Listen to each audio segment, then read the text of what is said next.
창세기 21장 22절에서 34절까지 우리 한 목소리로 함께 봉독합니다. 그때에 아비멜렉과 그 군대 장관 비골이 아브라함에게 말하여 이르되 내가 무슨 일을 하든지 하나님이 너와 함께 계시도다. 그런즉 너는 나와 내 아들과 내 손자에게 거짓되이 행하지 아니하기를 이제 여기서 하나님을 가리켜 내게 맹세하라. 내가 내게 후대한 대로 너도 나와 내가 머무는 이 땅에 행할 것이니라.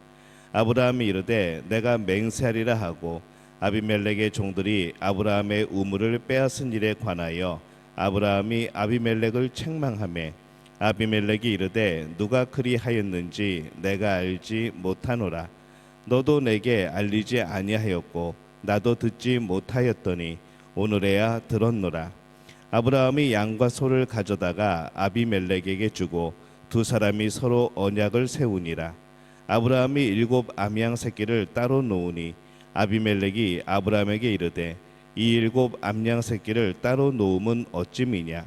아브라함이 이르되 너는 내 손에서 이 암양 새끼 7을 받아 내가 이 우물을 판 증거를 삼으라 하고 두 사람이 거기서 서로 맹세하였으므로 그곳을 부엘세바라 이름하였더라. 그들이 부엘세바에서 언약을 세우매 아비멜렉과 그 군대 장관 비골은 떠나 블레셋 사람의 땅으로 돌아갔고 아브라함은 부엘세바에 에셀나무를 심고 거기서 영원하신 여호와의 이름을 불렀으며 그가 블레셋 사람의 땅에서 여러 날을 지냈더라. 아멘.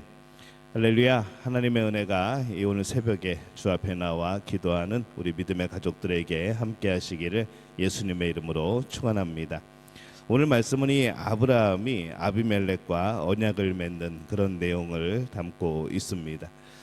하나님께서 아브라함을 형통하게 하십니다. 22절에 보면은 그때에 아비멜렉과 그 군대 장관 비골이 아브라함에게 말하여 이르되 내가 무슨 일을 하든지 하나님이 너와 함께 계시도다. 이 아비멜렉은 이 아브라함이 형통하여 더 강해지는 것을 보고 있습니다. 어느 정도 형식적인 말이기는 하겠지만은 그는 아브라함이 믿는 하나님께서 그와 함께 하셔서 네가 형통하였구나라고 그렇게 말을 하고 있습니다. 근데 이게 어떻게 갑자기 그렇게 나올 수 있는 말일까요? 아비멜렉이 하나님께서 주시는 형통을 지금 언급하고 있는 것은 평소에 아브라함이 그렇게 말을 했던 겁니다. 하나님이 복을 주신다. 하나님이 함께 하신다. 하나님이 이렇게 되게 하셨다. 늘 하나님을 자랑하고 늘 하나님에 대해서 영광을 돌리고 이제 그런 것을 평소에 들었던 것이죠. 그래서 이 평소에 아브라함이 그렇게 말하였기 때문에 진짜 이 아브라함이 형통되는 모습을 보면서 아비멜렉이 똑같이 정말로 하나님이 너에게 은혜를 주셔서 하나님이 너와 함께 하셔서 형통하구나 라고 말을 하게 되는 겁니다. 그가 보기에 아브라함은 하나님을 믿는 사람이었고 하나님께서 그에게 복을 주셔서 형통한 사람이었던 것이죠. 오늘날 신앙인이 형통할 때에 이 믿지 않는 다른 사람들이 그의 형통의 원인을 하나님으로 말한다면 누가 우리의 형통함을 말할 때에 하나님이 함께 하시나 봐요. 하나님이 복을 주셨나 봐요.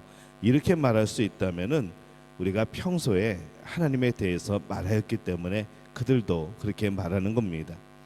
그러한 형통은 가장 좋은 형통이죠.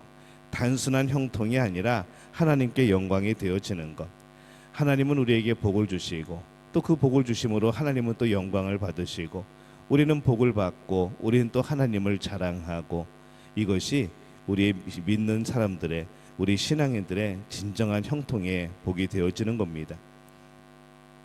23절에 보면은 그런즉 너는 나와 내 아들과 내 손자에게 거짓되이 행하지 아니하기를 이제 여기서 하나님을 가리켜 내게 맹세하라. 내가 내게 후대한 대로 너도 나와 내가 머무는 이 땅에 행할 것이니라. 이렇게 말씀을 합니다. 이 아비멜렉이 아브라함과 협정을 맺기를 원하죠. 본래 이 아비멜렉이 훨씬 더 강한 그런 나라를 가지고 있습니다. 이제 그런 도시를 갖고 있죠. 근데 이제는 이 아비멜렉이 아브라함과 평화 언약을 맺고 싶어 합니다. 그만큼 이 아브라함의 세력이 커진 것이죠.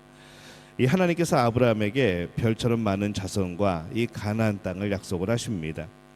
이 하나님의 언약을 따라서 아들 이삭을 낳았고 단 한 명의 자손이지만은 매우 어렵게 얻었지만은 이제 그를 통하여 이제 별처럼 많은 자손을 바라볼 수 있게 된 것이죠. 그리고 이제 땅에 대한 약속의 부분이 이루어지는 그런 내용입니다. 전혀 생각하지도 못했던 부분이 하나씩 이루어져 가고 있는 것을 오늘 우리는 이 말씀을 통해서 보고 있습니다. 이 하나님의 약속이 현실로 이루어지는 것이죠. 이 협정을 맺을 때에 이 아브라함의 종들이 이전에 불미스러웠던 일에 대해서 말을 합니다. 25절에 보면은 아비멜렉의 종들이 아브라함의 우물을 빼앗은 일에 관하여 아브라함이 아비멜렉을 책망하매, 이 아비멜렉의 본거지는 이 네게브라는 그런 사막에서 지중해 지역 쪽이고, 이 아브라함은 힘이 없기 때문에 사람들이 찾지 않는 네게브 광야 쪽에 있었습니다. 그러니까 이제 아브라함은 광야 쪽에 있었던 것이고 이들은 이제 네게브 지역에서 지중해 쪽, 그래도 좀 살만한 그쪽에 있었던 것이죠. 그런데 이 아브라함의 종들이 브엘세바에 파놓은 샘을 이 아비멜렉의 종들이 자기 것이라고 주장을 하곤 했습니다. 아비멜렉의 종들이 굴러온 돌인 아브라함의 거주를 인정하지 않은 거죠. 29절에서 30절에 보면은 아비멜렉이 아브라함에게 이르되 이 7 암양 새끼를 따로 놓으면 어찌미냐. 아브라함이 이르되 너는 내 손에서 이 암양 새끼 7을 받아 내가 이 우물 판 증거를 삼으라 하고, 아브라함은 이 브엘세바 지역의 셈에 대해서 소유권을 확실하게 인정받고 싶어합니다. 그래서 이 암양 새끼 7을 받아서 내가 이 판 우물의 증거를 삼으라라고 말을 하는 거죠. 31절에 보면은 두 사람이 거기서 서로 맹세하였으므로 그곳을 브엘세바라 이름하였더라, 이렇게 말씀을 합니다. 이 브엘세바, 세바는 7 또는 맹세하다, 이제 그런 뜻이죠. 7마리의 양을 주면서 아브라함의 소유권을 확실하게 맹세한 곳이기 때문에 그곳을 브엘세바, 그렇게 이제 이름을 붙인 겁니다. 33절에 보면은 아브라함은 브엘세바에 에셀나무를 심고 거기서 영원하신 여호와의 이름을 불렀으며, 이렇게 말씀을 합니다. 브엘세바에 사람이 살 수 있는 곳으로 개발했다는 그런 의미가 될 겁니다. 이제 그곳이 사람이 살 수 있는 곳이 되었다. 그곳에 에셀나무를 심었다. 이 브엘세바는 이후에 이스라엘 사람들이 거주하는 최남단 도시가 되어집니다. 이 네게브 지역은 사람이 살 수 없지만은 이 브엘세바는 가장 끝쪽에 위치하여서 그래도 사람들에게 필요한 최소한의 비가 왔던 것이죠. 이 아브라함은 사람이 살기 가장 좋은 지역, 이 메소포타미아 지역을 떠나서 이 사람이 살기 좋지 않은 이 가나안 땅으로 들어옵니다. 메소포타미아 지역의 가장 좋은 우르를 떠나서 가나안에서 가장 안 좋아 보이는 이 브엘세바에 와서 그는 정착을 한 것이죠. 그러나 이것이 중요한 것은 왜 중요한 것인가? 바로 그곳이 약속의 땅이기 때문에 그렇습니다. 하나님의 약속을 따라서 이곳에 온 것이기 때문에 그 땅은 가장 복된 땅이 되어지는 겁니다. 이 아브라함은 시간을 넘어서 다스리시는 하나님을 보고 있습니다. 아브라함은 그것을 작은 것으로 여기지 아니하고 크게 여깁니다. 오늘날 우리들이 볼 수 있는 것을 이미 그때에 그는 보고 있던 것이죠. 하나님의 약속이 이루어진다고 하는 것은 앞으로 일어날 일을 미리 믿는 겁니다. 그게 바로 하나님의 약속을 믿는 것이죠. 어쩌면은 하나님이 이루어 주시는, 우리가 상상할 수 있는 그 정도겠지만은 사실 하나님이 이루어 주시는 부분은 굉장히 그 이상의 아주 커다란 부분인 거죠. 그래서 항상 하나님이 주시는 복은 우리가 상상하는 것 이상입니다. 그곳에서 여호와의 이름을 불렀다고 말씀을 합니다. 이 브엘세바에 대한 소유권을 인정받고 하나님께 감사 제사를 드리는 그런 모습입니다. 여호와의 이름을 불렀으며, 참 그 예배는 감격스러운 아마 그런 예배가 되었을 겁니다. 이 아브라함이 약속의 땅에서 처음으로 땅 소유권을 인정받는 오늘 모습을 봅니다. 비록 척박한 땅이었지만 하나님께서 약속하신 땅, 가장 평화적으로 얻은 땅이기도 하죠. 또 이삭을 얻은 아브라함이 브엘세바를 얻습니다. 지금은 비록 매우 작은 모습이지만은 하나님께서 약속하신 자손과 땅의 소유가 시작되는 바로 그러한 장면이 되어집니다. 그 시작은 참 어려웠습니다. 아들을 얻는 것도 오래 걸렸고 이 땅을 이제 소유권을 얻게 된 것도 굉장히 오랜 시간이 걸렸습니다.